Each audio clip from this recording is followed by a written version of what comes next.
கர்த்தருடைய பரிசுத்த நாமத்திற்கு மகிமை உண்டாவதாக. சீஷர்களுக்கு இயேசு கொடுத்த கட்டளை. மத்தேயு எழுதின சுவிசேஷம் 28ஆம் அதிகாரம் வசனங்கள் 16-20 வரை. 11 சீஷர்களும் கலிலேயாவிலே இயேசு தங்களுக்கு குறித்திருந்த மலைக்கு போனார்கள். அங்கே அவர்கள் அவரை கண்டு பணிந்து கொண்டார்கள். சிலரோ சந்தேகப்பட்டார்கள்.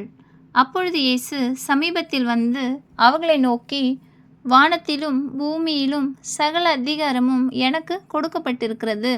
ஆகையால் நீங்கள் புறப்பட்டு போய் சகல ஜாதிகளையும் சீஷராக்கி பிதா, குமாரன், பரிசுத்த ஆவியின் நாமத்திலே அவர்களுக்கு ஞானஸ்நானம் கொடுத்து, நான் உங்களுக்கு கட்டளையிட்ட யாவையும் அவர்கள் கைக்கொள்ளும்படி அவர்களுக்கு உபதேசம் பண்ணுங்கள்.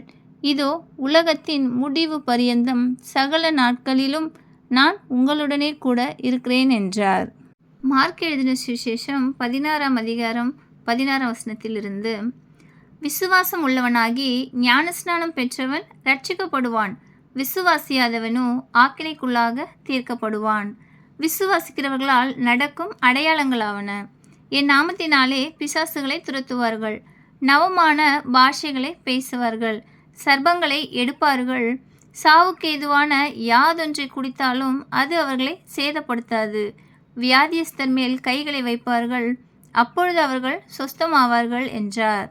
இவ்விதமாய் கர்த்தர் அவர்களுடனே பேசின பின்பு பரலோகத்துக்கு எடுத்துக்கொள்ளப்பட்டு தேவனுடைய வலது பார்சத்தில் உட்கார்ந்தார். அவர்கள் புறப்பட்டு போய் எங்கும் பிரசங்கம் பண்ணினார்கள். கர்த்தர் அவர்களுடனே கூட கிரியை நடப்பித்து அவர்களால் நடந்த அடையாளங்களினாலே வசனத்தை உறுதிப்படுத்தினார். ஆமென்.